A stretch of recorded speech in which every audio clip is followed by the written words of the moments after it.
Welcome to El Regnum channel. If you are new to this channel, please do not hesitate to click subscribe and hit the notification bell for you to be more updated of the coming videos.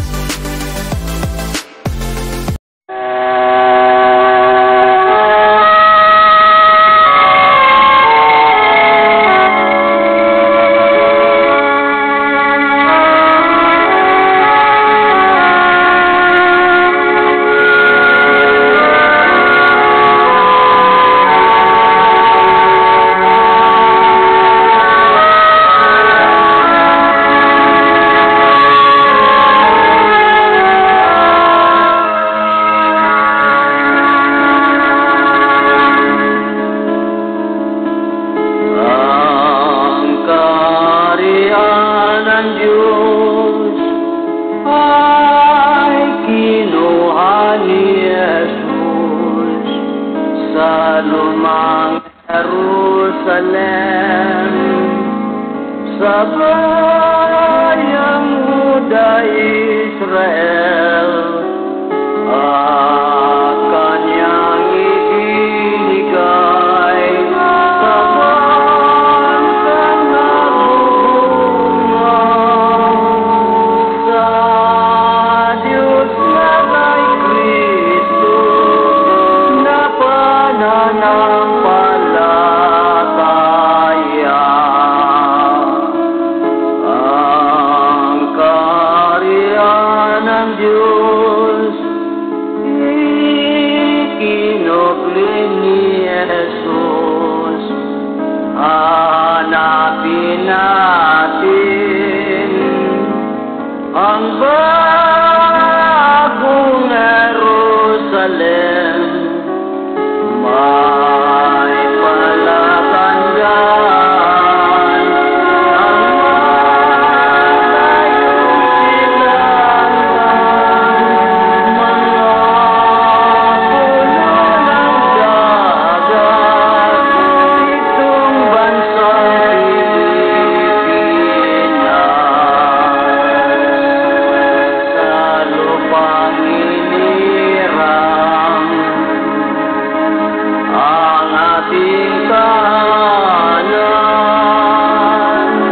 doon si Kristo maghari na walang hanggan. Tayo'y umasa at sumampalataya. Doon wala nang gutom at wala nang pagluluha.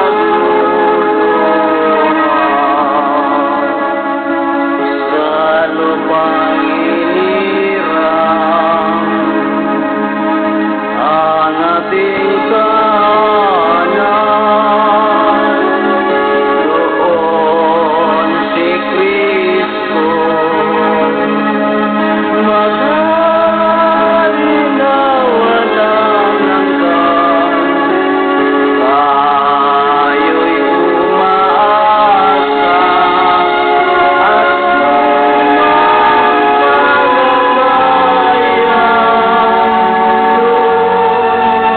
Doon wala nang gutom at wala nang pagluluha.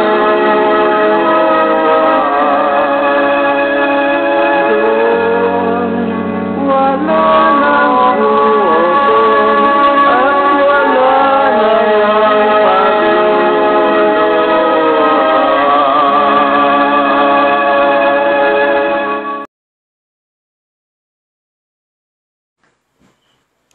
So, maraming salamat, Hari. So, mapagpalang oras sa atin lahat, mga kapatid. Buong Pilipinas mula Luzon, Visayas at Mindanao. So, ngayon, mga kapatid, nandito na naman kami para isigaw naman ang tungkol sa kaharian ng Diyos. Na ito po ang palagi naming isinisigaw na ang kaharian ng Diyos ay dito na sa bansang Pilipinas. So, bago ako magpatuloy ay nais ko pang magbigay pugay sa aming mahal na dakilang guro, His Majesty Supreme King Philemon Ondo Criambonanza. Ganon din sa mga 5 spiritual mothers na nandun sa New Jerusalem, Dapitan Shrine City. Ganon din sa mga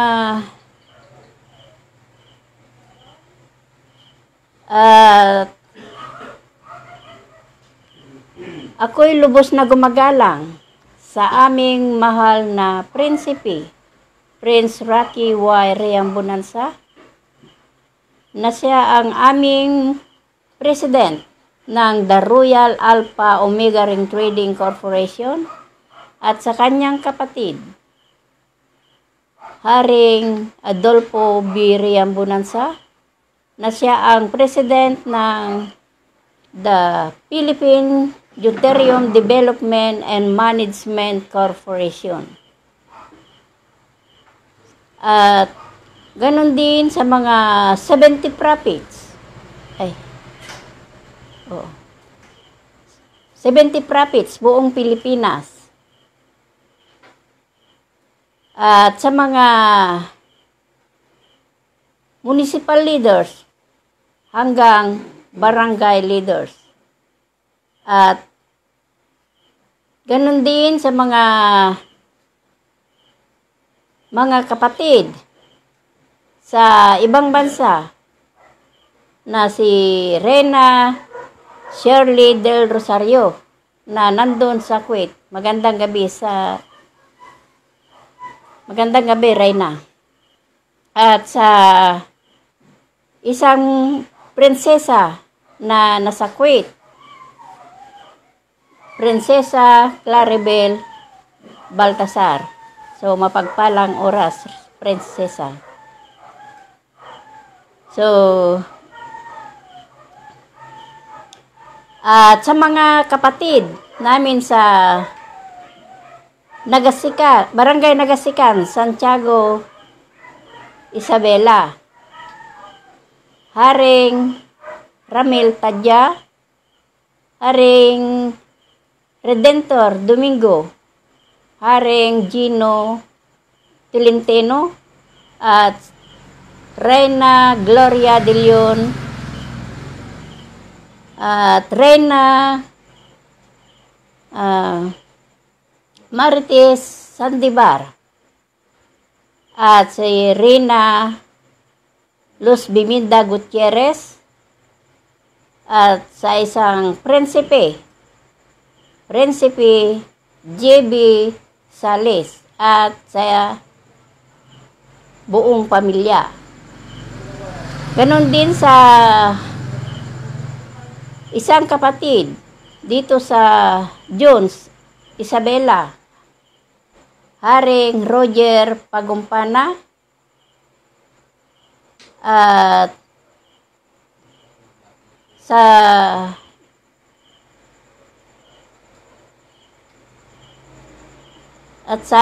kanyang anak na si Haring Reggie Pagumpana na nandun sa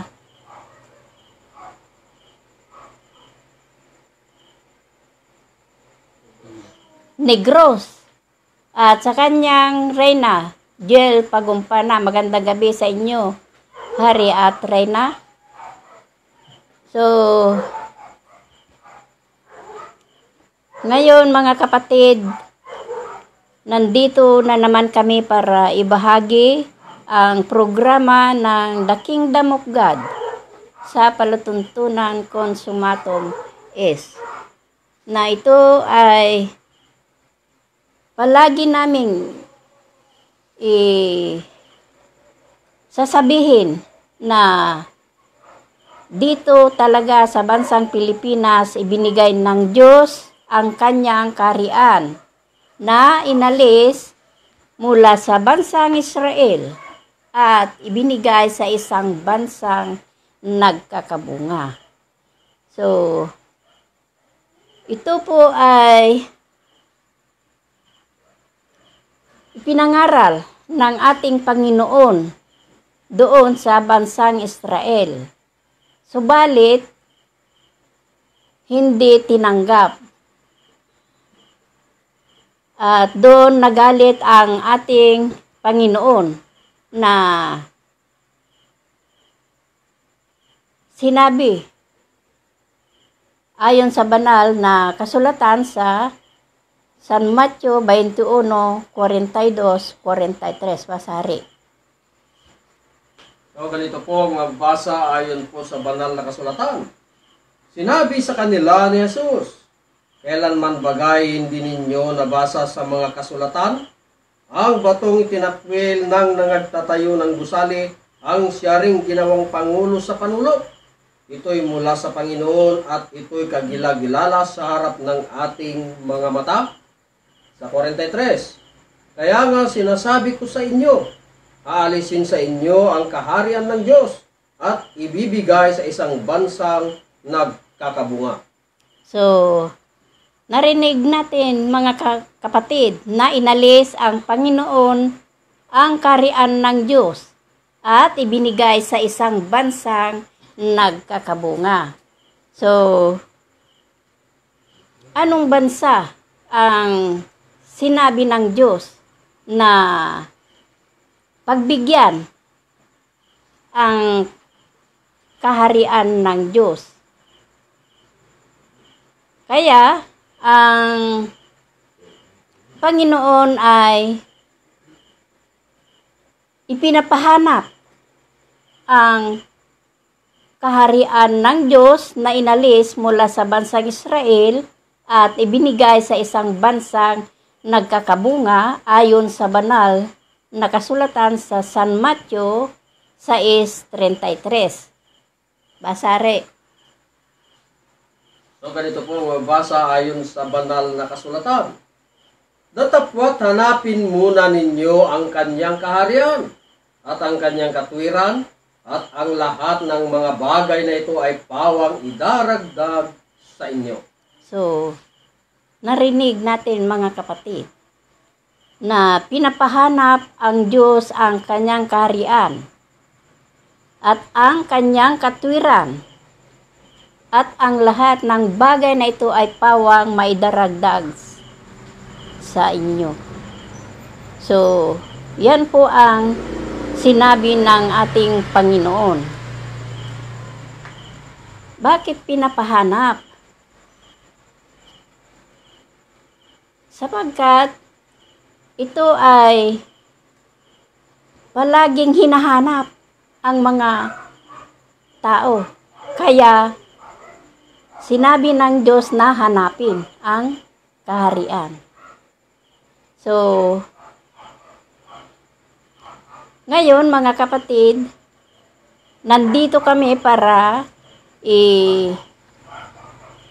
ipaalam sa inyo kung paano hahanapin ang kaharian ng Diyos na inalis mula sa bansang Israel at ibinigay sa isang bansang nagkakabunga.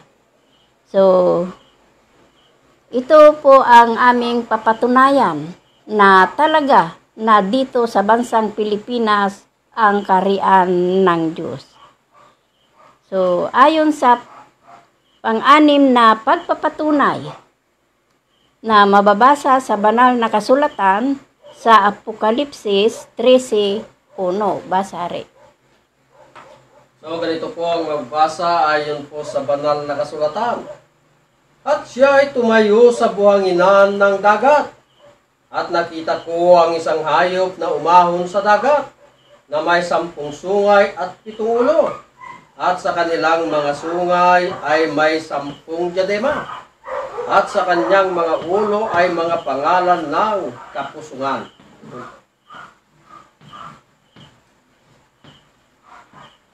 So, yan po ang nabasa sa banal na kasulatan na mayroon isang hayop na umahon sa dagat At mayroon 7 ulo at 10 sungay, mga kapatid. Ito po ay ginamit ng Diyos na parabol o talinhagang salita para malaman natin kung nasaan talaga ibinigay ng Diyos ang kaharian ng Diyos. So, mga kapatid, kung literal na hayop ito na ating makita na umahon sa dagat na mayroon 7 ulo at 10 sungay. Ano ang palagay natin, mga kapatid? Di ba nakakatakot? Hindi, mga kapatid, sapagkat ito ay parabol o talinhagang salita na ginamit ng Diyos kung nasaan ang kaharian ng Diyos, mga kapatid. So, ang tanong, sino-sino ano kaya itong 7 ulo? So, ang 7 ulo ay ang una ay si Manuel Quezon. Pangalawa, Manuel Rojas. Pangatlo, Elpidio Quirino. Pang-apat, Ramon Magsaysay. Pang-lima, Carlos Garcia. Pang-anim, Diosdado Macapagal. Pang-pito, ang dating Pangulong Ferdinand Marcos. Ito ang 7 ulo ayon sa banal na kasulatan na mula kay Manuel Quezon, Manuel Rojas, Elpidio Quirino, Ramon Magsaysay, Carlos Garcia, Diosdado Macapagal at Ferdinand Marcos. Bakit 10 sungay, mga kapatid? So, ganito ang hanay. So, kung i-plus natin ay ang 7 ulo na ayon sa banal na kasulatan, ito po ang mga presidente, ang mga elected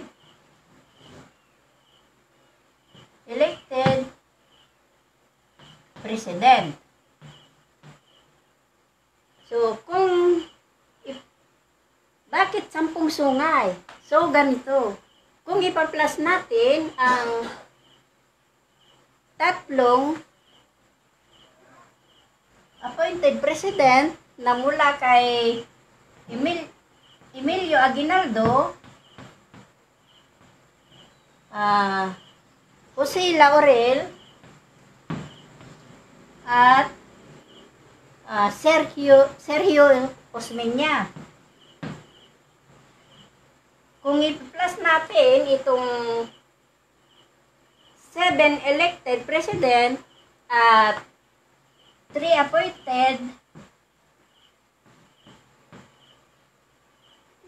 appointed president, so ganito ang sukat. 7 plus 3, ang sukat ay 10. So, yung 7 ulo at 10 sungay, kung ikukwintahin natin, ay 17 sana. Subalit, hindi ganun ang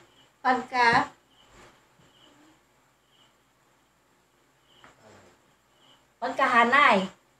Kung i-plus natin itong 7 ulo na siya ang 7 elected president at i-plus natin yung 3 appointed president, ay naging 10 sungay, mga kapatid.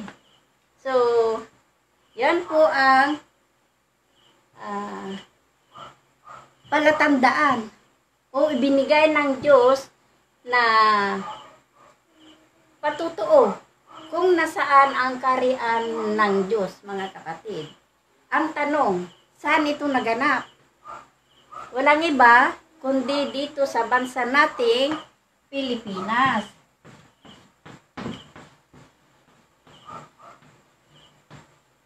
Yan po mga kapatid. Ang mga presidente ang ginamit ng Diyos na palatandaan para malaman natin na dito sa bansang Pilipinas ibinigay ng Diyos ang kaharian ng Diyos. So, ito po ang aking ibinahagi sa kaorasan ito, mga kapatid, at ako'y nagpapasalamat sa mga viewers o nakikinig sa programa ng The Kingdom of God sa palatuntunan Consumatum Est.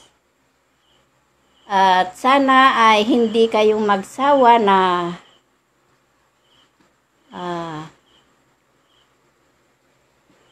makinig sa programa ng The Kingdom of God, sapagkat ito ay talaga na aming papatunayan na dito talaga sa bansang Pilipinas ibinigay ng Diyos ang kaharian ng Diyos. So, ako'y nagpapasalamat sa aming mahal na dakilang guro, Supreme Founder of the Kingdom of God, mahal na Haring Philemon Ondok Riambunansa, sapagkat siya ang nagbigay sa amin ang pagpapatunay na dito sa bansang Pilipinas ang kaharian ng Diyos. So, ganon din, nagpapasalamat din ako sa aming mahal na Pangulo, mahal na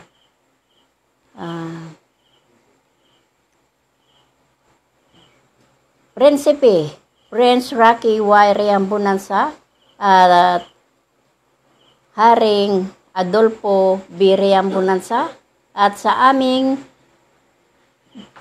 Regional Director, Haring Edgar Palor Ligutong, at sa kanyang Reyna Rose Padillo Ligutong. Magandang gabi sa inyo, Hari at Reyna. So, maraming salamat, at ako'y ang inyong lingkod, Merlita Baltasar. So, maraming salamat at magandang gabi sa atin lahat.